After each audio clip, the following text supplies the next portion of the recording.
today. Welcome to this morning's Bambuddha Boost. We've only got a couple of weeks of them left. My name's Anna Shepherd and I'm the founder and CEO of Bambuddha Group, a leadership network for leaders that want to be a different kind of leader. It's all about kindness, it's all about connection, and it's all about productivity and output. So today we're very lucky to have Leanne Warner, GM from the Langley Group, who are one of the most influential groups in Australia with regards to leadership development, team development, emotional intelligence, strengths in leadership. And I'm going to do what I do best, really. I'm going to hand over to Leanne. I'm going to jump out the way. If you've got any questions, drop them in the chat. Enjoy. Thanks, Anna, and welcome everybody. It's so nice to see you here, and I understand from Anna that there are regulars on board, which is always special. Welcome if you've been coming to a few of these. That's really tremendous because it does show that you're getting some consistent learning, which is incredibly valuable. I find to just make it a routine. That's one thing we know about the brain science, is that it's really effective to set a routine, commit to it, enjoy this. This is something to savor at 10 o'clock each day. So thank you, Anna, for a lovely introduction, a great song, a swim in a waterfall. Like, what more could you ask for? It's just perfect. To tell you a little bit about the Langley Group, as Anna sort of introed, we've been operating for about 19 years. We're a global organisation. We kind of have the best gig ever because we are able to work in these three fields, in the area of emotional intelligence, neuroscience and positive psychology, and a really effective combination of all of those. And what we're most passionate about is the practical application of those three sciences. So it's really fascinating to look at the research to then be able to apply it. So I'm hoping everybody has got access to the chat box, has found it, because we're going to do a little bit of interactivity in our time together this morning. And it would be really nice to hear from all of you and for you to take the energy forward as we go through. So we were just talking before, Anna and I, about the value of positive emotions as a fuel, if you like, for our brain. And this is not saying that negative emotions aren't valid and necessary, because they absolutely are. But as we know from the research, that positive emotions can actually just do so much for us. And this is the work of an outstanding positive psychologist called Barbara Fredrickson, who has a really remarkable book called Positivity. So if you're looking for something to put on your reading list, Positivity by Barbara Fredrickson is a great one, because she's one of the top 3 pos psychs in the world, but she's one of those people that can write in such a way that it works for lay people. And what she knows is that her broaden and build theory talks about how positive emotions build this amazing upward spiral. It helps us to think better. It helps us to really generate our ideas, consider other possibilities. So sometimes, you'd like to imagine that the best version of you is coming from this positive emotional space.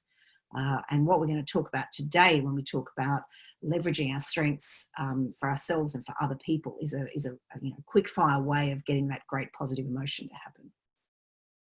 The other thing that's really impactful and useful to think about at this time, this is from an earlier study, but it's true to know that people who do dial up this great positive emotion have all sorts of fantastic manifestations, and some of them are actually physical and physiological. So it is true to know that most people who, are scoring particularly well in these positive emotional tests and happiness tests, if you like, will display that they have a greater number of antibodies. And I love this slide because it's actually one of my colleagues' blood tests, and it's a little bit creepy, but a little bit fabulous, because it's actually got a white blood cell there with a smiley face on it.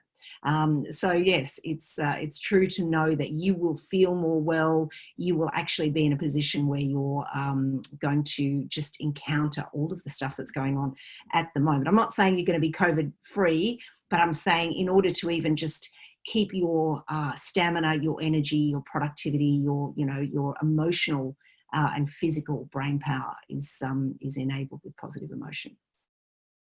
So I thought it might be fun to start with an exercise. So let's do that, shall we? I've got 3 pictures there on the screen for you, and I thought it might be nice just to use the chat here. if we were talking about strengths, and before I go into the definition of what a strength is, I'd just like you to be a bit freeform with this.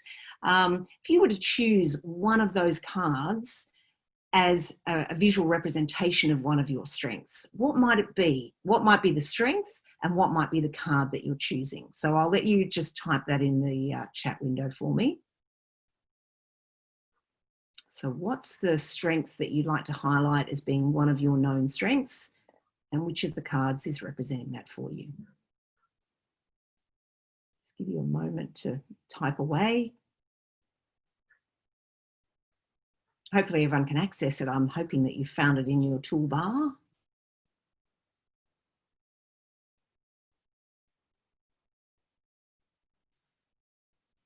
It might even help if I give you an example of one of mine. So thank you, Diane. You've talked about the carousel is about your energy. So one of your strengths would be your energy. There's a great strength set called the Values in Action Strengths, which come from the University of Pennsylvania. And one of those strengths is called zest. So maybe you're a zesty person, Diane.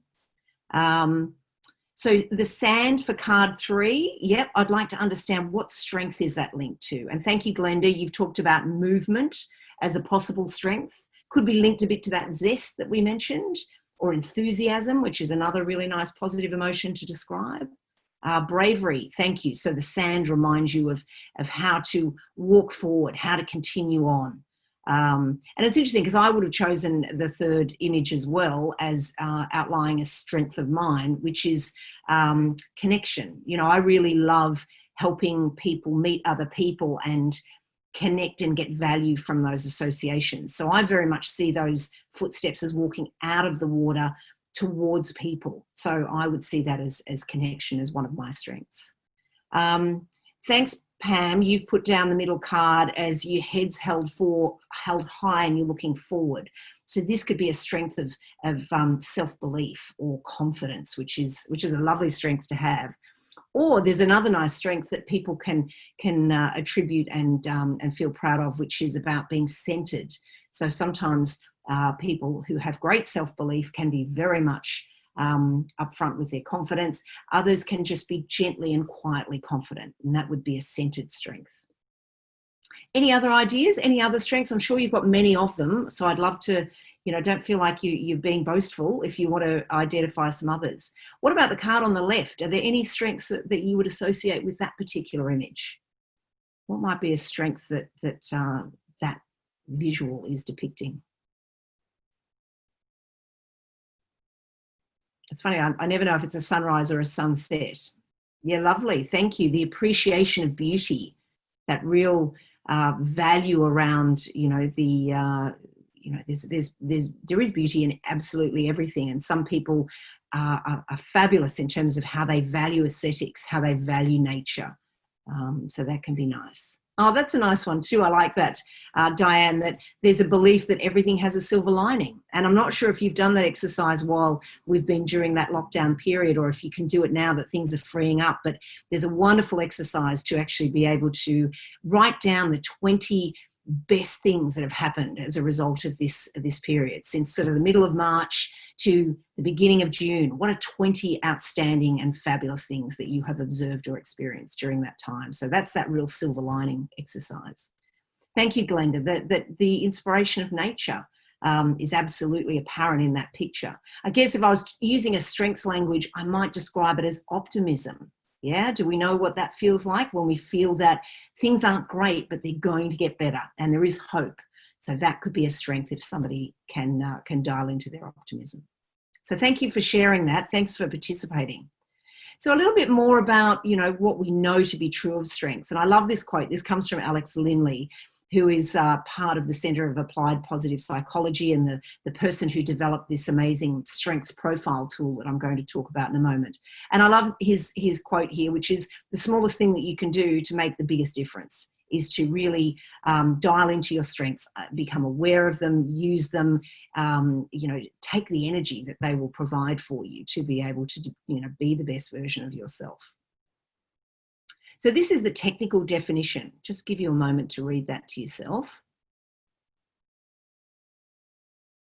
So I like the fact that what we're talking about there is a particular way of behaving, thinking, or feeling.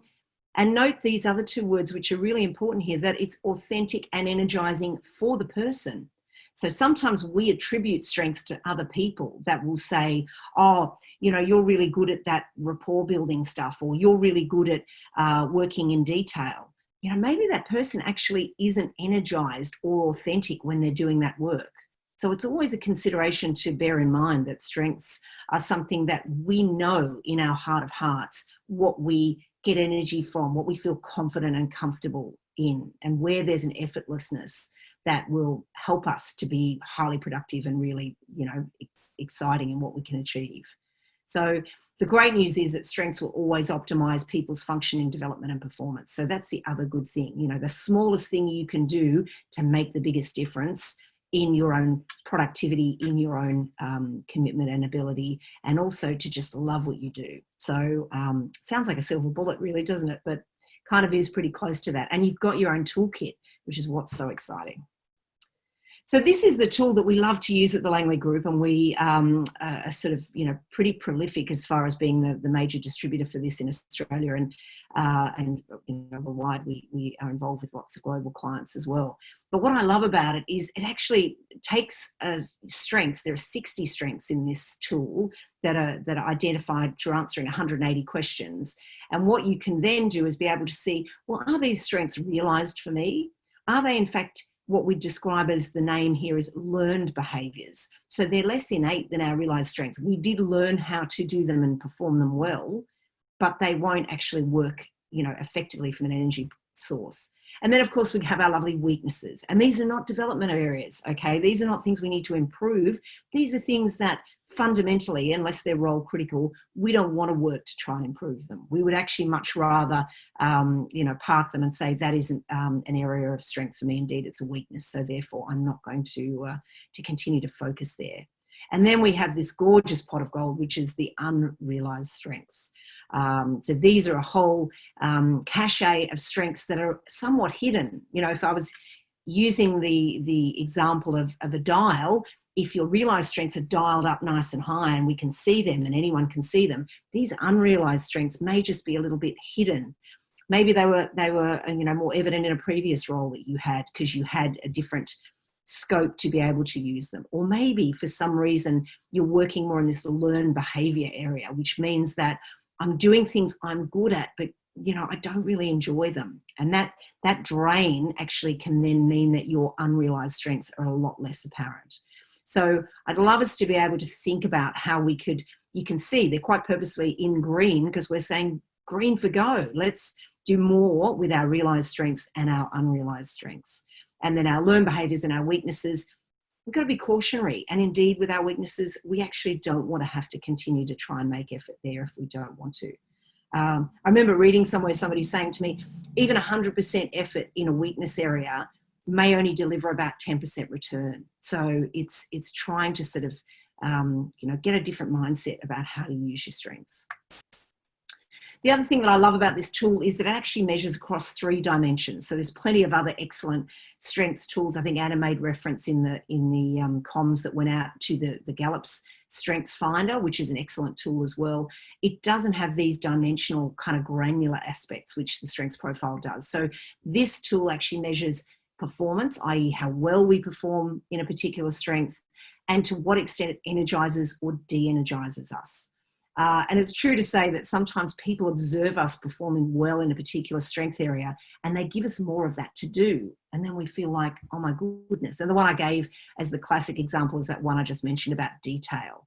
If you are good at spotting errors or inconsistencies or grammatical mistakes or, you know, changes in font or color in a particular document, you do it a couple of times, people go, oh, please, Leanne, could you review my paper before I submit it to the board or to my colleagues? And the next thing, you're checking everybody's work and it's draining the life out of you. So it doesn't necessarily mean it's a good thing. So performance plus energy, and also use, as we mentioned, some of this might be underdone or overdone. So let's be a bit mindful of that. So why would we adopt strengths? I think I've mentioned to you about the value of positive emotion. Well, working in strength is a way of actually amplifying that positive emotion. So this helps your brain to really switch on. It'll help you cognitively. It'll help you also from a limbic brain perspective, which is this part right in the middle of your head there. It's your emotional center. It's where your empathy and your relationships, sort of spring from. And also you've got the opportunity there for your memories, your habits, all of those parts of your brain to be engaged. So I think adopting strengths makes business and personal sense from a well-being perspective, as well as from a work perspective. So it's about your ability to set goals and then work towards achieving them is going to be amplified if you use strengths as your part of your fuel. Your relationships, your communication. It's actually a way, on the counter to the positive side of what we're trying to do. It also reduces the potential for you to burn out and the potential for you to have negative emotion really rule your day-to-day interactions. So it's something that, really does give you the opportunity to scope out more innovative practice, to be a little bit more confident, as we said, about, what risks you might take on or what new ventures could be attractive to you. And it's very personal. Everybody's strengths are unique and wonderful, and we can really celebrate the diversity of strengths when we learn how to spot them. And of course, I think it mentions on the slide that for talent management and dynamism within a team, it's another fabulous way of being able to just highlight who's different, why they're different, how wonderfully they're different, and how you can complement each other with your strength set. I kind of like this research. I want to share it with you. This comes from the Corporate Leadership Council in the UK, and it was a study done a little while ago now, but it was still a powerful study because it actually looked at the results of over 20,000 people. And these people were actually working in all sorts of different organisations, for-profit, for-purpose, government organisations. And what they did was they actually invited people to make comment about, how does it feel when you're sitting in performance discussions or in one-on-ones and you're focusing on the area of weakness? Which, let's be frank, if you're sort of in my age range or even a little bit younger than me, you remember many times that the bulk of that discussion was about what wasn't working. And what, you'd say, hi, Leanne, great to see you. And these are the things you're doing well. And, we're really appreciative of that. However, these are your development areas. And in your development areas, we're going to now spend the next hour discussing all of the goals that we're going to set around improving these development areas. Oh, and you know what that does to your morale, to your sense of, feeling good about the future. It's like dragging this heavy load everywhere you go. So not surprisingly, if you look at the purple bar there, they actually found that productivity for these people decreased by 26.8%. So their ability to really perform at a high level and to be engaged in their work was just reduced. Whereas, look at the beautiful orange bar, when those discussions really focused on what you do well, what you could do more of, what you could do if you actually annexed, we were talking about those unrealized strengths. Imagine putting some of those, it's like a chemistry scent, pour a little bit of your unrealized strengths, the strengths that are undercooked, in with your realized strengths, and that's where you have an increase of performance by 36.4%. So I don't know about you, but I get excited at the prospect of knowing that I can show up feeling really authentic, really, in the zone, really optimizing, the way I like to work and doing things that I know I'm going to get great results in, and I'm also going to get energy from. So I'm not going home at the end of the day to my partner or to my furry person or to, the people that I have in my community drained. I'm going home with energy. I'm starting the day with energy and I'm topping it up.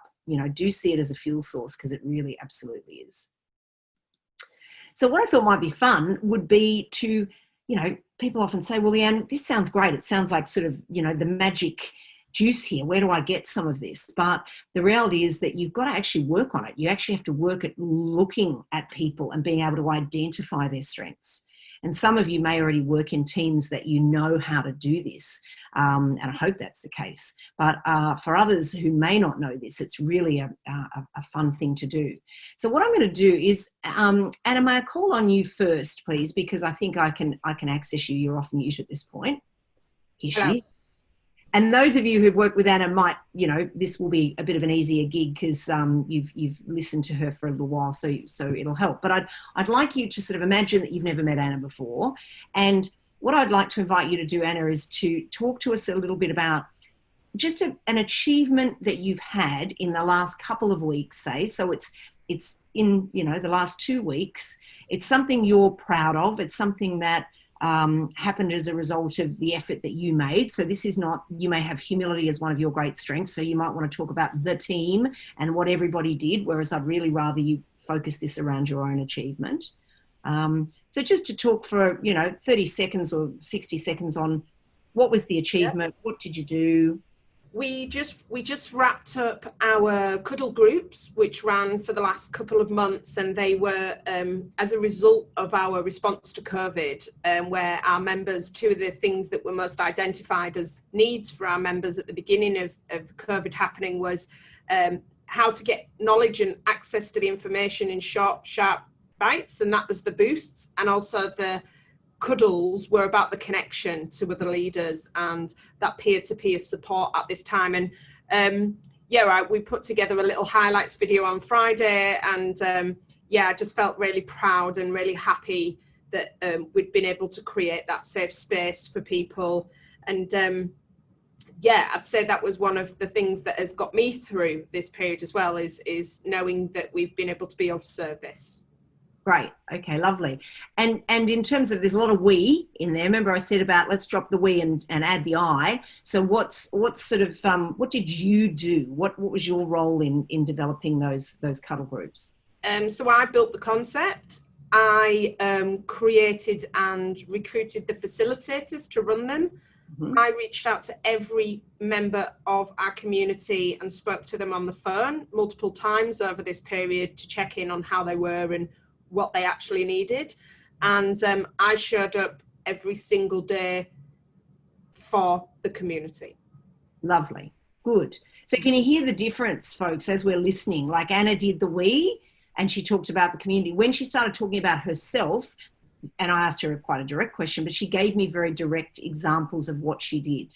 So what I'd like in the chat window is for you to just pick out what are some of the strengths that Anna has that you heard coming through as she was giving that description of the cuddle groups. What did she do? And also I'm hoping that you could see from her face what changed with the energy as she was speaking about what she did. So I'll give you an indicator of you know, one that I noted. Like I noticed towards the end of that discussion piece where you were just describing the cuddles and how proud you were, but then you said, I showed up every day in order to make sure that I was there for the community. So that to me is the strength of persistence. That's you continuing to persist. And also you talked quite a lot about, you know, how important it was to be there for people during this time. That's a real service strength that's coming across there. Thank you, Glenda. So you've got networking, which is that connection, making sure that you're there for community. There is a creativity there. I came up with the concept. So there's the creative side or the innovation side. That commitment absolutely is a persistence and or a real service orientation. And also thank you, the passion. I love Anna's passion. It's very contagious. So that is coming through. Anybody else hearing other strengths that Anna was just describing? And what did you notice about her energy? What did you see? Did you look at her face and could you see in her facial expression anything coming out? Thanks, Pam. So there's a compassion, absolutely. You're there for people during tough times. It's about them. So that's very much there. The reliable sense, that commitment, as we heard, I'm there, I'm here, I'm showing up, I'm doing it for people. Leader's an interesting one, Pam, because leader can be a whole combination of all of these strengths. So sometimes people say to me, well, Leanne, you know, surely there's a great kind of template of what strength should a leader have?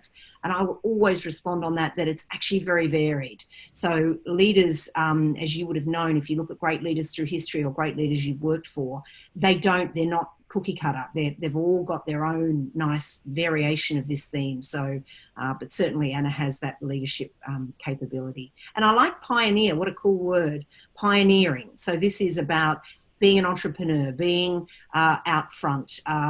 There's also a bounce back there. Like, she's not fearful of failure. You didn't run Cuddles and go, oh, well, if they fail, I'm decimated and my reputation is shot. You go, okay, let's give it a go. Oh, yeah, it kind of worked. Well, maybe we could do something else next time. So that's good. So thank you, Anna, for participating in that. I appreciate it. So what I really want to highlight here is we can all spot strengths in ourselves and in each other. Look for the keys that come out. You'll feel quite relaxed, but you will feel energized and you'll feel really focused. Those days that you just plow through stuff and you're really on a roll, that's because you're working in your strengths. That's because you're actually got that dial up on those areas. Also, when people talk, you'll hear things like, I just love it. I feel good about it. I'm proud. I'm happy. I'm delighted. I'm excited. These are all evocative words that indicate that people are really authentic in what they're talking about and what they're experiencing. So the passion comes up. There's a vitality. They'll be quite absorbed. You know yourself when you have days and the hours fly by. It's because you're really, locked into what you're doing. And it's interesting, this idea of the childhood exemplars. So sometimes people, when they're talking about their strengths, they'll actually highlight, oh, I've always been good at that. I just love it. I just love it when I can network, when I can, go to a new event and meet new people and connect them to other people. Or I just love it when I can get organized and I can, put everything in beautiful folders and I can make sure that, I've got my plan ready and my to-do list ticked off. You hear people in strengths talking about those particular areas. So I think this has just been a window. I know it's only a short one, but it gives you an indicator of how strengths can play out for you and also how to be able to engage them within yourself to dial up and understand how you best work at strength, but also in other people. So there are opportunities for you to book a strengths profile. If this has piqued your interest and you think, gosh, I'm really interested in this and I'd like to know more, please go onto the Langley Group website and have a look at the strengths section. And I'd now invite you to sort of take away some of the learning and just say, what would I like to do? What strengths are needed to lift my energy and create a sort of better platform for myself from here on in? What am I going to do? What am I going to do to help my team? So thank you so much for listening. I really appreciate it. Sorry if I've overrun a little bit, but that's all right. Yeah, that was brilliant, Leanne. Thank you so much for sharing such credibilities, such proven strategies around getting the best out of yourself and the people around you. I'm going to throw it out in case anybody has got any questions, because I know people are probably ready to run off. Has anybody got any questions directly for Leanne this morning? I know for one thing, once I'd learned about the strengths profiling, which I did when I was at Camp Quality, we're just chatting about that, is definitely, I know that the Langley Group supported and serviced Camp Quality and the team there. I've not gone back in any way, shape or form to working with strengths. And the same happens with team and partners is, when somebody comes in and the first thing I ask them is like, what are you good at? What empowers you? What makes you feel happy? Rather than, forcing people to do tasks that they really don't enjoy. And that's something that I avoid now at all costs because it's absolutely pointless. Yes. So I think we're just lots of love and appreciation for you. And don't forget, this all will be online. So if you do want to share the love and share this with people, do reach out, do get involved, because the output for you as a leader and the productivity for you as a leader, once you do understand your strengths thoroughly, is magnitude, like it's multiplied. So you got to engage with this in some way. Have a good day today. Be kind to yourselves. It's a little bit rainy outside, but it doesn't need to be rainy in here. So make sure you look after yourselves, and lots and lots of love. Tomorrow we are continuing on the team theme because everyone's transitioning back to the workplace now, and we do have Shelley McElroy from Leading Teams, who's one of our members and delivery partners, and she's going to be talking about, again, the things you need to consider with people transitioning at this time and the change that people are going through. So lots of love to you. Thank you to Leanne. Let's give her a big round of applause. Lovely to see you. And we'll see you all again tomorrow. Take care.